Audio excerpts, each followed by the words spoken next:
Hello दोस्तों, इस video में सीडीपी क्वेश्चन देखने वाले हैं। यह पेपर जो है 21/1/2022 में पूछा गया है। ठीक है, 21/1/2022 में पूछा गया पेपर है सीडीपी का। आज इस पे जो है इसको देखने वाले हैं, तो आप लोग लास्ट तक जरूर बने रहिएगा। तो चलिए देखते हैं क्वेश्चन नंबर फर्स्ट से। क्वेश्चन नंबर फर्स्ट है कि कथन है कि बच्चों के विकास पर शिशुआवस्था से किशोरावस्था तक ध्यान देना चाहिए। कथन तर्क है कि यद्यपि जीवन में के शुरुआती कुछ वर्ष के लिए बहुत महत्वपूर्ण है। ठीक है, मस्तिष्क नम्यता के दृष्टिकोण से पूरी बाल्यावस्था और किशोरावस्था संवेदनशील अवधि है। तो देखिए इसका जो सही विकल्प होगा ये होगा ए ऑप्शन। क्या होगा? तो इसका जो राइट आंसर होगा ए ऑप्शन, यानी ए और आर दोनों सही है और आर सही व्याख्या करता है ए की। ठीक है, तो इसका ए ऑप्शन क्या होगा? राइट होगा। ठीक है, अब चलिए देखते हैं क्वेश्चन नंबर 2। देखिए क्वेश्चन नंबर 2 है कि निम्नलिखित कथनों में से कौन सा कथन सामाजिकरण के संदर्भ में सही है। ठीक है, तो देखिए इसका जो राइट आंसर होगा ए ऑप्शन, यानी परिवार और स्कूल सामाजिकरण में प्रमुख योगदान देते हैं, लेकिन मीडिया और सहपाठी जैसे अन्य संस्थान भी हैं जो महत्वपूर्ण भूमिका निभाते हैं। तो दू का ए ऑप्शन क्या होगा? राइट होगा। क्वेश्चन नंबर देखिए 3 कि एक प्रगतिशील कक्षा में ऐसा वातावरण बनाने पर बल दिया जाना चाहिए जहाँ, तो 3 का राइट आंसर होगा ए, जहाँ बच्चों के भावनात्मक आवश्यकताओं का ध्यान रखा जाए और वे अपने को महत्वपूर्ण समझे। तो 3 का क्या होगा? ए ऑप्शन होगा। ठीक है, अब देखिए 4, क्वेश्चन नंबर जो है 4 देखेंगे। तो यहाँ देखिए क्वेश्चन नंबर 4 है कि एक बच्चे को 3 पर्वतों का एक 3D जो है मॉडल दिखाया जाता है।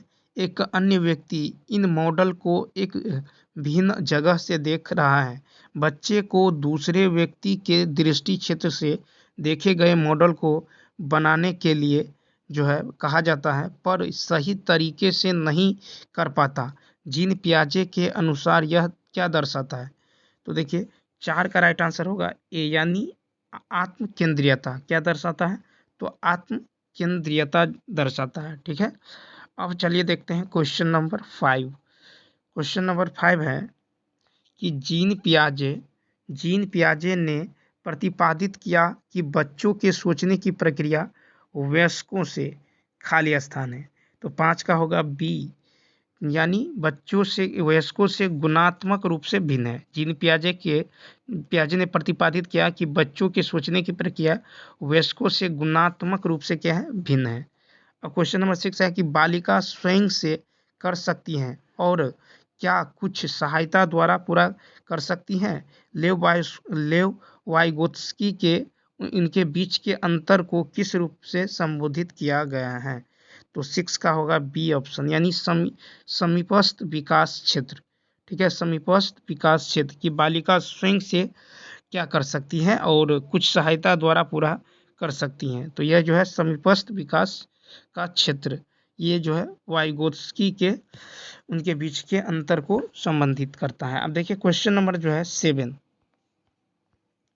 क्वेश्चन नंबर 7 है कि पारस्परिक अध्यापन की शिक्षा शास्त्रीय प्रणाली किस पर आधारित है? तो 7 का राइट आंसर है बी ऑप्शन, यानी सामाजिक सांस्कृतिक उपागम। तो पारस्परिक अध्यापन की शिक्षा शास्त्रीय प्रणाली ये जो है सामाजिक सांस्कृतिक उपागम पर क्या है? आधारित है। ठीक है, 8 है कि हाइंज द्विधा पर रूही अपनी प्रतिक्रिया देते हुए कहती हैं कि दवाई की चोरी किसी भी परिस्थिति में गलत है क्योंकि चोरी करना गलत है। लॉरेंस कोहलबर्ग के नैतिक विकास के सिद्धांत के अनुसार रूही किस स्तर पर है? तो 8 का राइट आंसर होगा ये होगा सी ऑप्शन, यानी पारंपरिक स्व पुरस्कार जो है 8 का क्या होगा? सी ऑप्शन, यानी पारंपरिक स्व पुरस्कार अभिनवीकरण। तो 8 का क्या होगा? C option. चलिए देखते हैं 9, क्वेश्चन नंबर 9। देखिए क्वेश्चन नंबर 9 है कि हावर्ड गार्डनर के बुद्धि सिद्धांत के अनुसार अंतर्वैयक्तिक बुद्धि से क्या तात्पर्य है? तो 9 का राइट आंसर होगा बी ऑप्शन, यानी दूसरों के मनोभाव, स्वभाव, प्रोत्साहन और नीयत को पहचानने तथा उचित तरीके से प्रतिक्रिया करने की योग्यता। ये हार्वर्ड गार्डनर के बहुबुद्धि सिद्धांत के जो है अंतर्वैयक्तिक बुद्धि से तात्पर्य है कि दूसरों के मनोभाव, स्वभाव, प्रोत्साहन और नियत को पहचानने तथा उचित तरीके से प्रतिक्रिया करने की योग्यता। क्वेश्चन नंबर 10 है कि राष्ट्रीय शिक्षा नीति 2020 बच्चों के मूल्यांकन के लिए खाली स्थान और खाली स्थान के समावेश का प्रस्तावित करती है। तो देखिए 10 का जो राइट आंसर होगा ये होगा ए ऑप्शन, यानी समूह कार्य और स्व आकलन। तो राष्ट्रीय शिक्षा नीति 2020 बच्चों के मूल्यांकन के लिए समूह कार्य और स्व आकलन से समावेश प्रस्तावित करती हैं। अब चलिए देखते हैं क्वेश्चन नंबर 11। देखिए क्वेश्चन नंबर 11 है कि समग्र मूल्यांकन के उद्देश्य को ध्यान में रखते हुए अध्यापक को क्या करना चाहिए? तो अध्यापक को क्या करना चाहिए? विद्यार्थियों के लिए सीखने से प्राप्त उत्पाद और प्रक्रिया पर विचार करना चाहिए, यानी सी ऑप्शन। 12 है कि अधिकांश यह देखा गया है कि माताओं की अनुपस्थिति में लड़कों की अपेक्षा लड़कियों से घरेलू कार्यों को करने व छोटे भाई बहनों की देखभाल की अपेक्षा की जाती है। यह खाली स्थान का उदाहरण है। तो 12 जो है ये जेंडर रूढ़िवादिता का उदाहरण है। ठीक है, जेंडर रूढ़िवादिता का उदाहरण है। अब देखिए क्वेश्चन नंबर 13। देखिए क्वेश्चन नंबर 13 है कि इनमें से कौन सी प्रगतिशील शिक्षा की विशेषता नहीं है? 13 का राइट आंसर होगा बी ऑप्शन, यानी रटकर याद करने पर बल देना। ठीक है, यह जो प्रगतिशील शिक्षा का उदाहरण नहीं है। नेक्स्ट है कि भाषा और संज्ञान के बारे में कौन सा कथन वाइगोत्स्की परिक्षेप से सही है? तो 14 का ए, उच्च मानसिक क्रियाओं के विकास को भाषा सुसाधित करती है। तो भाषा और संज्ञान के बारे में जो वाइगोत्स्की का ये है कथन कि उच्च मानसिक क्रियाओं के विकास को भाषा सुसाधित करती हैं। क्वेश्चन नंबर 15 है कि एक शिक्षक ने अपने छात्रों को प्रोत्साहित किया कि वे अपने वयस्कों और समुदायों के सदस्यों से वार्तालाप करके अपनी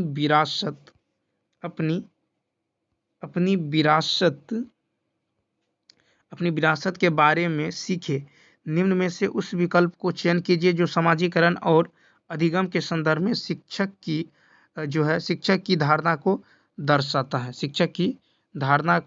दर्शाता है। तो इसका जो राइट आंसर होगा ये होने वाला है क्वेश्चन नंबर 15 का सी ऑप्शन, यानी 1, 2 और 3, यानी बच्चों द्वारा समुदायों से प्राप्त ज्ञान के महत्व को पहचानना। दूसरा है कि यह विश्वास सिखाना एक सामाजिक परिवेश में होता है और इससे संबंध स्थापित महत्वपूर्ण है। ठीक है, करना महत्वपूर्ण है। और तीसरा है कि विद्यालय में अर्जित ज्ञान का स्थानीय ज्ञान के संबंध को महत्व देना, सी ऑप्शन। 16 है कि अधिगम अक्षमता के संदर्भ में गणितीय अधिगम अक्षमता क्या कहलाता है? तो 16 का राइट आंसर सी, यानी गुणज वैकल्य।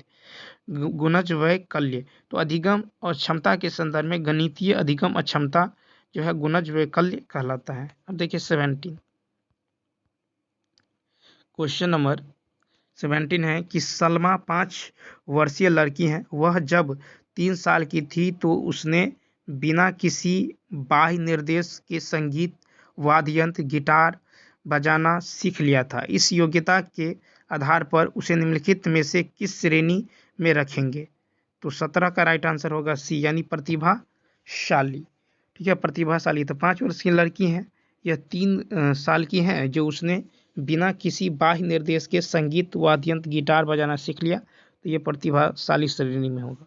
अब क्वेश्चन नंबर 18 देखिए। क्वेश्चन नंबर 18 है कि हार्दिक को कम दिखाई देता है। अध्यापक को उसकी इस स्थिति के बारे में नहीं बताया गया है। कक्षा में अध्यापक को उसके किस व्यवहार क्रिया से पता चल सकता है कि उसे कम दिखाई देता है? तो देखिए 18 का जो राइट आंसर होगा ए ऑप्शन, यानी पढ़ने के दौरान आंखें पढ़ने के दौरान आंखें मिचकाना, पढ़ने के दौरान आंखें मिचकाना। नेक्स्ट है कि एक शिक्षिका अपनी कक्षा में दिव्यांग विद्यार्थियों के अधिगम के लिए प्रेरक परिवेश कैसे बन सकती हैं? तो 19 का जो राइट आंसर होगा ये होगा डी ऑप्शन। क्या होगा 19 का? तो डी ऑप्शन होगा, यानी 19 का डी। पाठचर्या में उपयुक्त व यथोचित समायोजन करके एक शिक्षिका अपनी कक्षा में दिव्यांग विद्यार्थियों के अधिगम के लिए प्रेरक परिवेश कैसे बन सकती हैं? तो पाठचर्या में उपयुक्त व यथोचित समायोजन करके, यानी 19 का क्या होगा? तो डी होगा। 20 है, कथन है कि समावेशी शिक्षक प्रतिभाशाली बच्चों को शामिल नहीं करती। तर्क है कि समावेशी शिक्षा सिर्फ अपूर्णता के दृष्टिकोण पर कार्य करती है। ठीक है, तो 20 का जो राइट आंसर होगा डी ऑप्शन। 20 का क्या होगा? तो डी ऑप्शन होगा। ठीक है, 20 का क्या होगा? डी ऑप्शन, यानी ए और आर दोनों कथन गलत हैं। ठीक है, 21 है कि निम्नलिखित में से कौन सा एक परासंज्ञान कौशल को निरूपित करता है? ठीक है, एक परासंज्ञान कौशल को निरूपित करता है। तो 21 का देखिए, ये कि अपनी ही सोच की विधियों के विषय में सोचना, अपनी ही सोच की विधियों के विषय में सोचना जो है ये परासंज्ञान कौशल को निरूपित करता है। Question number 22। क्वेश्चन नंबर 22 है, एक अध्यापिका किसी एक विषय को पढ़ाने के बाद विद्यार्थियों को संकल्पनात्मक मानचित्र बनाने के लिए कहती हैं, यह किस में सहायक होगा? तो 22 का जो राइट आंसर होगा ये होगा ए ऑप्शन, यानी 1, 2, 3, यानी संरचनात्मक मूल्यांकन संचालित करने के लिए विद्यार्थियों के मुख्य बिंदुओं का सार जो है लिखने की क्षमता का परीक्षण करना और विद्यार्थियों की उपलब्धि का मूल्यांकन हेतु रूब्रिकों का विकास करना। ठीक है, तो ए ऑप्शन। फिर है क्वेश्चन नंबर 23 है कि प्राथमिक कक्षाओं के विद्यार्थियों को किस प्रकार के वातावरण में सबसे प्रभावी रूप से सीखते हैं? ठीक है, तो 23 का होगा डी ऑप्शन। क्या होगा? 23 का तो डी होगा, यानी जहां विद्यार्थी की सामाजिक संवेगात्मक आवश्यकताओं की पूर्ति होती है को ध्यान में रखा जाता है। तो प्राथमिक कक्षाओं में विद्यार्थी किस प्रकार के वातावरण से प्रभावी रूप से सीखते हैं? तो जहां विद्यार्थियों की सामाजिक संवेगात्मक आवश्यकताओं की पूर्ति होती है को ध्यान में रखा जाता है। 24 है कि निम्नलिखित में से कौन सी शैली एक प्रभावशाली विद्यालय में प्रयोग में लाई जानी चाहिए? तो देखिए 24 का जो राइट आंसर होगा ये होगा डी ऑप्शन, यानी सहयोगात्मक अधिगम। तो देखिए सहयोगात्मक अधिगम शैली एक प्रभावशाली एक विद्यालय में प्रयोग में लाई जानी चाहिए। Question number 25।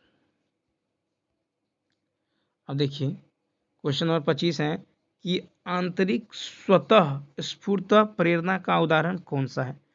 तो 25 का राइट आंसर होगा बी, एक विद्यार्थी इसलिए प्रयोग कर रही है क्योंकि उसे प्रयोग का परिणाम जानने की उत्सुकता है।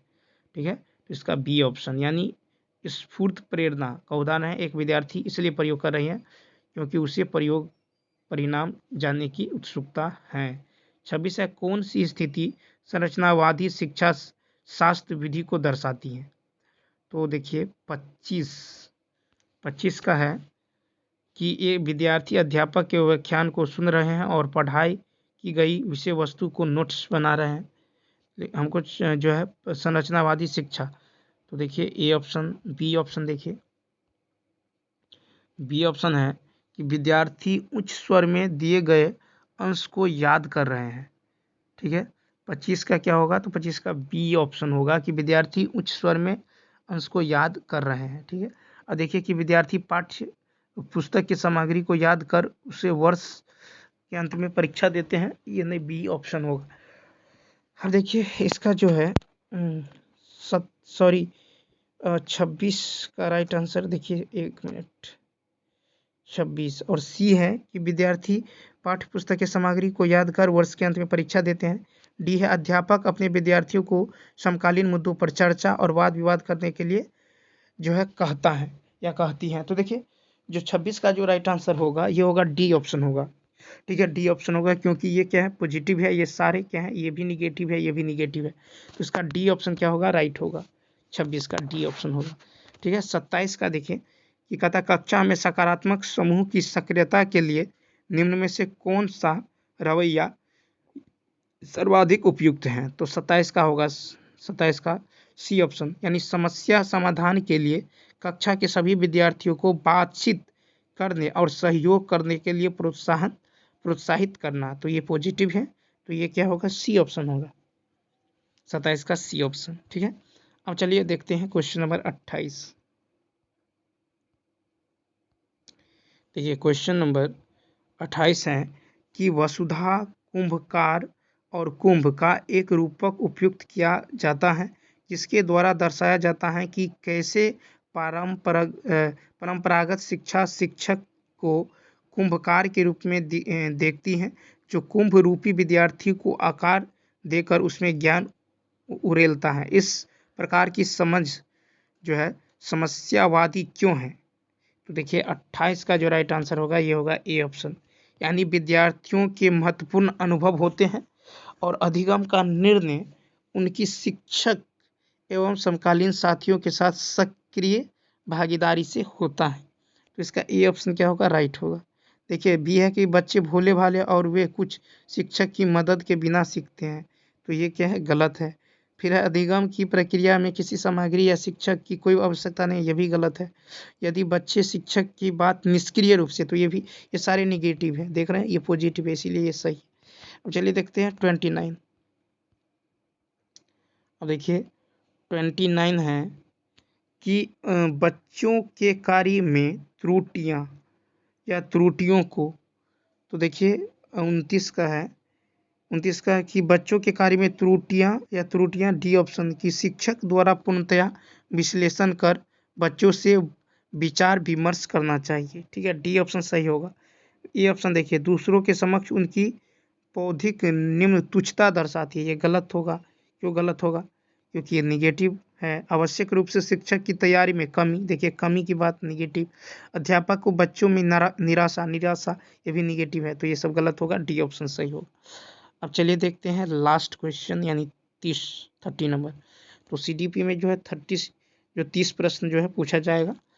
तो देखिए 30 नंबर क्वेश्चन है कि निम्नलिखित में से कौन सी प्रक्रिया माध्यमिक विद्यालय के विद्यार्थियों में समालोचनात्मक चिंतन का समर्थन कर सकती हैं। तो 30 का यदि देखें तो बी ऑप्शन देखिए कि विद्यार्थियों को किसी भी विषय पर चर्चा करने के लिए कहना और सवाल पूछना चाहिए। तो बी ऑप्शन क्या होगा, राइट होगा। ए ऑप्शन देखिए कि विद्यार्थियों को स्वयं से पाठ्यक्रम पढ़ने के लिए कहना, स्वयं से कहना, ये गलत है। फिर व्याख्यान विधि का प्रयोग करते हुए अध्यापक द्वारा प्रस्तुतिकरण करना, ये भी गलत है। विद्यार्थी की पाठ्यक्रम के अंत में किए गए प्रश्नों का उत्तर लिखने और स्मरण करने का गृह का, तो ये भी गलत है। तो सी ऑप्शन क्या होगा 30 का, बी ऑप्शन होगा कि विद्यार्थियों को किसी भी विषय पर चर्चा करने के लिए कहना और सवाल पूछने के लिए कहना। तो 30 का जो है सी ऑप्शन क्या होगा, राइट होगा। 30 का सी ऑप्शन क्या होगा, राइट होगा। तो चलिए दोस्तों इस वीडियो में इतना ही। यदि यह वीडियो अच्छा लगा हो तो लाइक शेयर और सब्सक्राइब करना ना भूलें, ताकि मैं इसी तरह का वीडियो बनाता रहूं। तो चलिए देखते हैं। Thanks for watching.